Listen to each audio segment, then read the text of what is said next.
Kata Imam Al-Ghazali, lisan itu etalasenya hati. Jadi kalau kita mau lihat apakah hati seseorang itu bersih atau tidak, lihat bagaimana kualitas bicara yang keluar dari mulutnya. Maka Nabi Shallallahu Alaihi Wasallam bersabda, selamatnya manusia tergantung lisannya. Bicaralah sesuatu yang tidak menyakiti hati orang lain. Bicaralah sesuatu yang tidak mematahkan perasaan orang lain. Maka siapakah muslim yang baik itu? Muslim yang baik adalah muslim yang menyelamatkan orang lain dengan lisan dan tangannya. Rasulullah Shallallahu Alaihi Wasallam satu kali pernah menyampaikan, kata Nabi, maukah aku beritahukan siapa di antara kamu yang tidak akan tersentuh api neraka? Jadi Nabi bertanya sama para sahabat, pertanyaannya, maukah aku beritahukan, kata Nabi, siapa golongan orang-orang yang tidak akan tersentuh api neraka? Para sahabat menjawab, tentu ya Rasulullah, kami ingin tahu siapa golongan orang-orang yang tidak akan tersentuh api neraka. Maka Rasul menjawab, Rasul bersabda, kata Nabi, ada 4 golongan orang yang tidak akan tersentuh api neraka. Yang pertama, golongan itu namanya hayyin.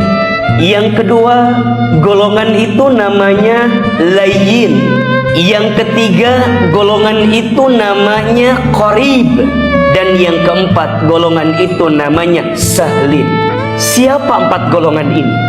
Apa artinya? Seperti apa sifatnya? Sehingga orang-orang yang masuk golongan ini tidak akan tersentuh api neraka. Yang pertama, Nabi sampaikan, orang yang tidak akan tersentuh api neraka secara akhlak dalam dirinya adalah orang yang hayyin. Apa itu hayyin? Orang yang tenang, menenangkan. Maksudnya apa? Orang yang tenang hatinya, orang yang tenang sikap dalam kepribadiannya. Apa di antara sikap yang muncul dalam dirinya?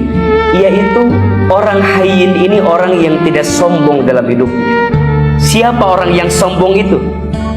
Nabi sampaikan, sombong itu artinya orang yang menolak kebenaran dan sering merendahkan orang lain.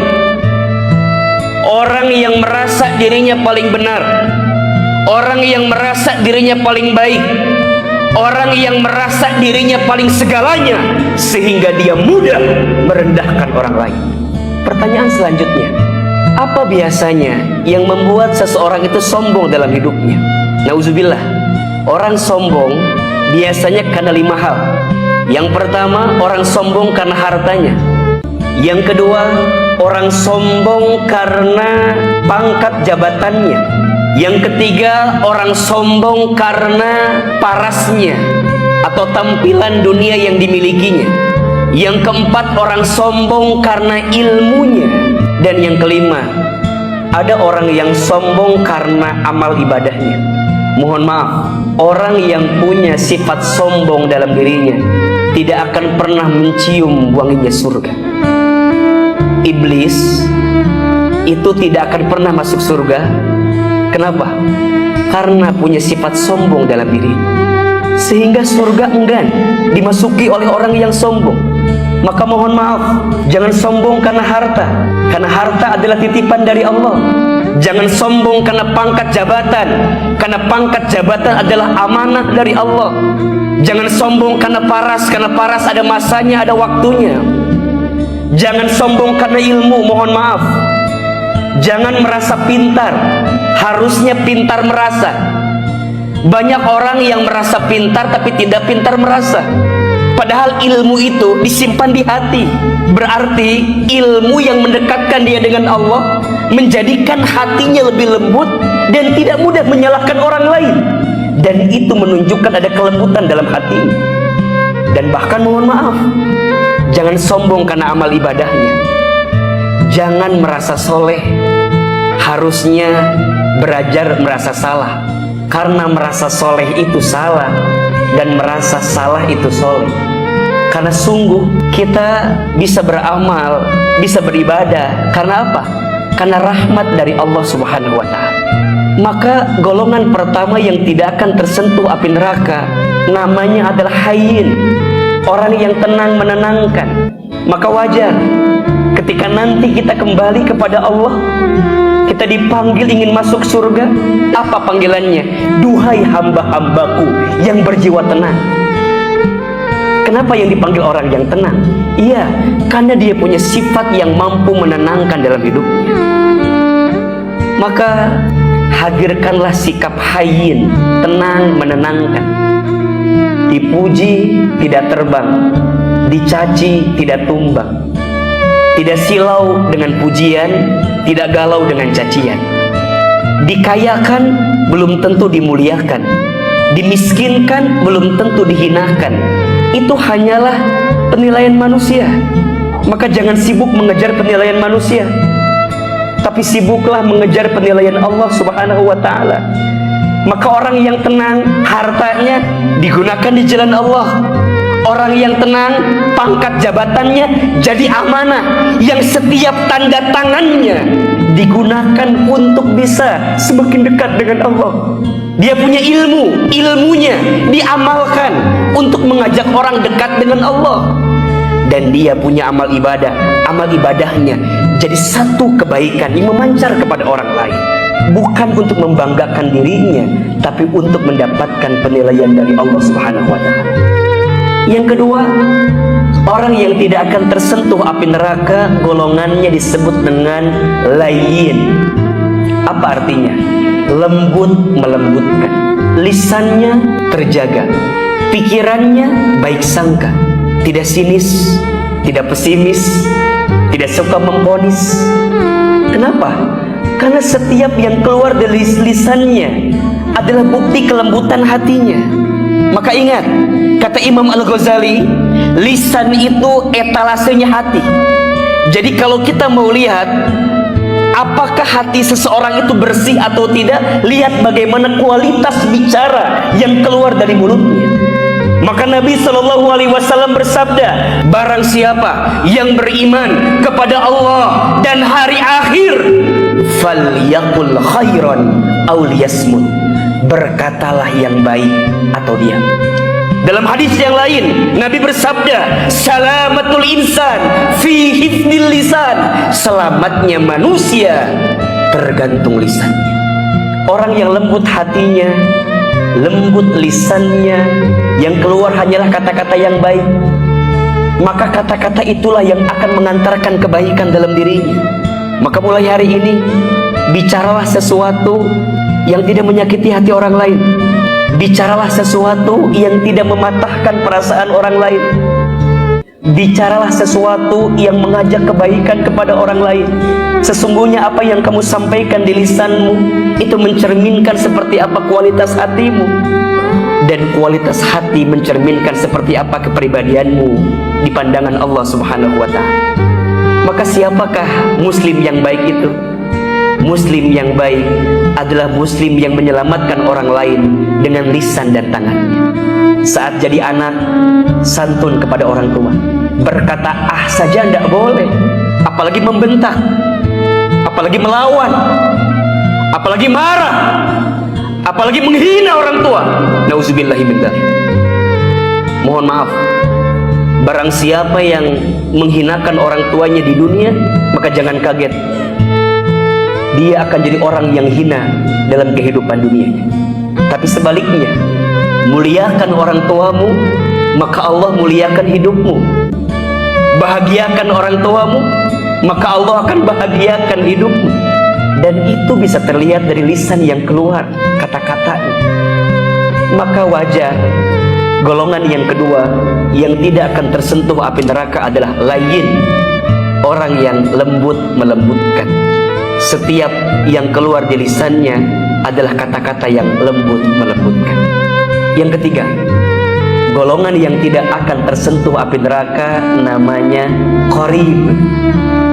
Apa artinya? Orang yang dekat mendekatkan. Kebiasaannya menyenangkan hati orang lain. Setiap orang yang kenal dengan dirinya merasa dekat, akrab dengan siapapun. Hadirnya dirindukan, ketiadaannya dicari. Kenapa? Karena orang ini qarib, dekat mendekatkan. Maka kata Nabi, di antara amalan yang sangat dicintai Allah, apa di antaranya? Menempatkan kebahagiaan di hati orang lain. Kalau tidak bisa menyenangkan orang lain, minimal jangan menyakiti hati orang lain. Jangan sampai mohon maaf, nyenengin orang enggak, nyakitin orang sering. Maka tolong dievaluasi dalam hidup kita. Bahkan mohon maaf, kata Nabi, kalau ada dosa yang balasannya, siksanya langsung disegerakan di dunia, itu ada dua. Satu, dosanya seorang anak yang durhaka kepada orang tua. Dan yang kedua, dosanya seseorang yang menzolimi orang lain. Maka hati-hati, mulai hari ini kalau ada urusan muamalah dengan orang lain, tolong selesaikan. Belajar minta maaf jika menyakiti, belajar memaafkan jika disakiti. Ini pribadi yang sangat mulia. Maka dalam hadis yang lain Nabi sampaikan, barang siapa yang ingin dibangunkan istana di surga, lakukan 3 hal. Yang pertama, maafkan orang yang menyakitimu. Yang kedua, memberilah kepada orang yang tidak baik kepada dirimu. Artinya berbuat baik sama orang walaupun orang gak baik sama kita. Dan yang ketiga, sambungkan silaturahim dengan orang yang pernah memutuskannya dengan dirimu. Berat Ustaz? Iya, karena pahalanya surga, bahkan istana di surga. Maka qarib, dekat mendekatkan. Siapapun hari ini yang bergaul, carilah teman yang soleh, carilah teman yang baik, jadilah orang baik.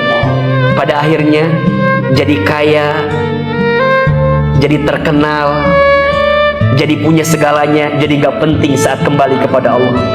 Jadi orang baik aja, karena ternyata orang akan mengenal kita dengan kebaikannya. Ustaz, siapa orang yang paling baik itu? Siapa orang yang paling bahagia itu? Ternyata kata Imam Ali bin Abi Thalib karamallahu wajhahu radhiyallahu anhu, orang yang paling bahagia, orang yang saat dia lahir dia menangis, sekelilingnya tertawa. Dan saat dia mati, dianya tersenyum tertawa, sekelilingnya menangis. Karena kehilangan orang baik dalam hidupnya. Dan yang terakhir, golongannya adalah sahlin, orang yang suka memudahkan urusan orang lain. Barang siapa yang suka memudahkan urusan manusia di dunia, maka nanti di hari kiamat Allah mudahkan semua urusan. Tapi barang siapa yang suka menyulitkan urusan manusia di dunia, maka jangan kaget, nanti di hari kiamat Allah akan persulit urusannya. Maka jamaah yang dicintai Allah Subhanahu wa ta'ala, mulai hari ini belajarlah untuk senantiasa menolong orang lain, membantu orang lain. Ada filosofi hidup namanya terima kasih. Apa artinya? Seberapa banyak yang ingin kita terima tergantung yang kita kasih. Makin banyak yang kita kasih, makin banyak yang kita terima. Tidak akan pernah habis satu kebaikan yang kita berikan kecuali balasannya adalah kebaikan. Maka dalam berbuat baik, ikhlas saja karena Allah. Apa rumus ikhlas? Ada 2. 1, lakukan karena Allah. 2, lupakan karena Allah. Jangan ingin dipuji sama manusia, jangan ingin dihargai sama manusia. Kita tidak akan bisa menyenangkan semua orang. Pasti akan ada saja orang yang tidak suka dengan kita. Cukuplah mulai hari ini menyenangkan Allah Subhanahu wa ta'ala. Kalau Allah sudah senang, maka Allah akan senangkan kita dengan semua kebaikan-kebaikan yang akan Allah titipkan kepada kita. Mudah-mudahan kita menjadi orang-orang yang tidak akan tersentuh api neraka.